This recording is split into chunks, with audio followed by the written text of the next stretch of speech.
তাই তাই তাই মামার বাড়ি যাই, মামার বাড়ি ভারী মজা কিলচর নাই ইয়া। So hey everyone, welcome back to our channel and welcome back to our another vlog. I hope তোমরা সবাই অনেক ভালো আছো, আমিও অনেক অনেক ভালো আছি। সো অনেক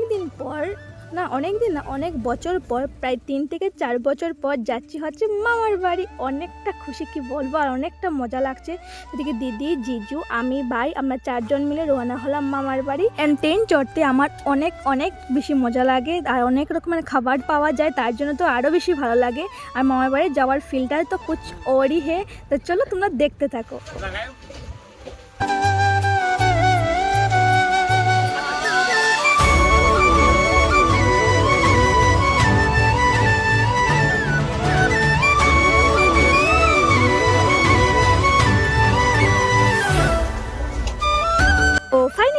I crossed the road for 3 and 4 hours. চলে আসলাম আগরতলা। কি মজা। তো প্রথমে আসলাম, দেখতে পাচ্ছ মাসির ঘরে এসে ফ্রেশ ট্রেশ হলাম, চাটা খেলাম, ডিনার কমপ্লিট করে আমরা সবাই মিলে এখানে বসে বসে আমাদের দিদির বিয়ের সিডি ক্যাসেটটা দেখছি। আর পুরোনো জিনিসগুলো দেখতে তো মজা তো খুব অন্যরকম লাগে, কি বলবো। আর এই যে ব্ল্যাক কালার শাড়ি, সেটা হচ্ছে আমি। নিজেকে দেখে অনেকটা হাসিও পাচ্ছি। তো যাই হোক দেখছি, আর সবাই মিলে শুধু হাসতেই চলেছি। ও ওয়াও,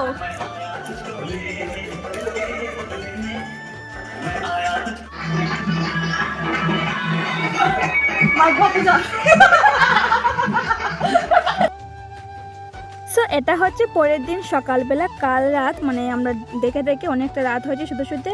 তো পরের দিন সকালবেলা ঘুম থেকে উঠে আমরা স্নান টান সেরে চলে যাচ্ছি মাতাবাড়ি মানে উদয়পুর। সেই উদ্দেশ্যে আসা, মাকে পুজো দেব।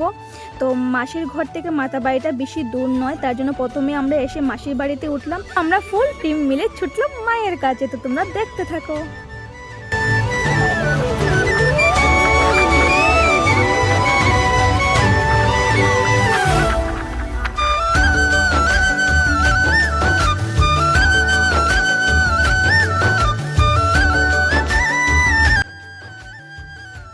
তো দেখতেই পাচ্ছ চলে আসলাম মায়ের মন্দিরে। তো প্রথমে এসে আমরা ঘাটে আসলাম, এখানে একটু হাত মুখ টান ভালো করে ধুয়ে নেব। আর এই ঘাটের সামনে না এত বড় বড় মাছ, তারপর কাছিম, ওই যে মানে কচ্ছপ, পুরো ঘাটের সামনে এসে উঠে ওরা খাবার টাবার খায়, লোকজন ওদের খাবারটা দেওয়া হয়। তো আগে আরও আমি 1-2 বার এসেছিলাম, তখন কাছিমটাকে একদম টাচ করেছি। তো এবার আর কাছিমটাকে দেখতে পাইনি, শুধু মাছগুলোকেই দেখেছি। তো যাই হোক, হাত মানে মুখ টুক ধুয়ে এদিকে একটা ভোগ নেবার জন্য একটা দোকানে চলে যাব। মায়ের জন্য তো ভোগ নিতে হবে, তাই না? তোরা পুরো ডালাটা ভোগ দিয়ে পুরো ডালাটা পুরো সাজিয়ে দে। তো এই যে দেখতে পাচ্ছ ডালা নিয়ে এবার ছুটলাম মাকে দর্শন করতে। গিয়েছিলাম সানডেতে, আর সানডেতে কি বলবো, এত ভিড় থাকে। তোমরা যদি কখনো মাতাবাড়িতে যাও তাহলে সানডেতে যাবে না, কারণ সানডেতে প্রচুর লোকজন থাকে। অন্যান্য ডেতে লোকজন থাকে, বাট সানডে থেকে কম থাকে। তো এদিকে দেখতে পাচ্ছ লাইন ধরে যেতে হয় মাকে মানে দর্শন করতে। তো আমরা লাইনে দাঁড়িয়ে আছি।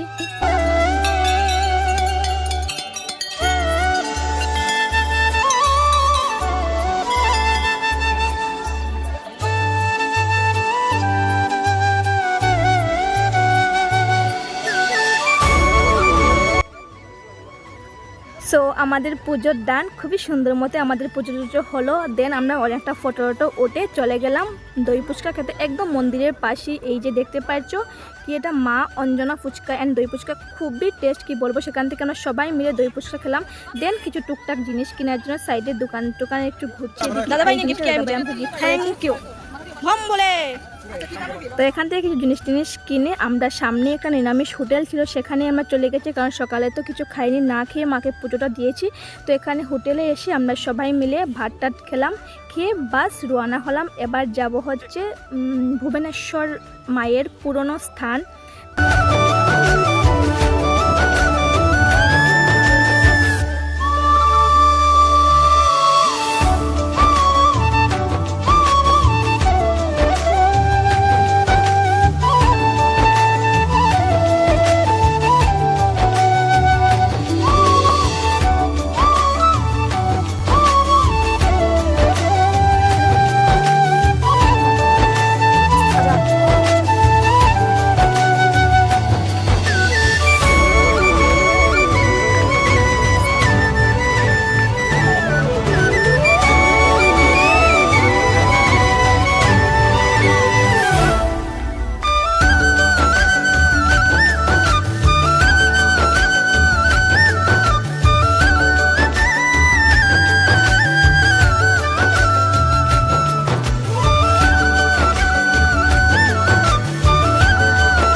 মহলটা ঘুরতে ঘুরতে আমরা সবাই একদম হাঁপিয়ে গেছি, তো একটু রেস্ট নিচ্ছি। প্লাস এখানে পুনম প্লাস রামটা নিয়ে খুবই একটু ডং ফুর্তি চলছে, আর রামটাকে সঙ্গে খোঁজানো হচ্ছে রামটাকে। তো তারপর আমার মোবাইল চার্জ শেষ হওয়ার পর আমরা সোজা চলে গিয়েছিলাম মাসির ঘরে। ঘরে গিয়ে আমরা মাসির ঘর থেকে ব্যাগপত্র নিয়ে মাসিকে টাটা জানিয়ে দেন আমরা ছুটলাম মামার ঘরে। মামার ঘরের তো কি বলবো, মজাটাই তো কুছ অন্যরকম, তোমাদেরকে বলেইছি। মাটির হোক ইয়া বিল্ডিং হোক, মামার ঘর তো মামার ঘরই।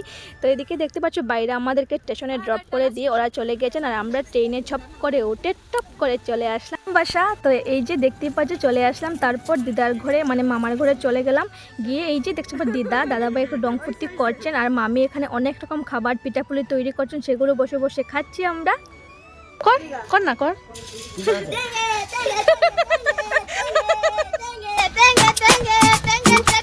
আমরা মামার ঘরে গেলে কি বলবো, অনেকটা মস্তি করি, অনেকটা এনজয়। আমরা সবাই অন্যান্য মাসির তো বোন জিজু আমরা সবাই একসাথে মামার ঘরে চলে আসি। তো দেখতে পাচ্ছ সবাই মিলে ভাত টাট খানি হলো। তো চলো আজকের ব্লগটা আমি এখানেই রাখলাম। তোমাদের কেমন লাগলো প্লিজ কমেন্ট করে জানিয়ে দিও, আর ব্লগটা যদি ভালো লেগে থাকে চ্যানেলটাকে সাবস্ক্রাইব করে ভিডিওটাকে লাইক করে দিও। So bye bye.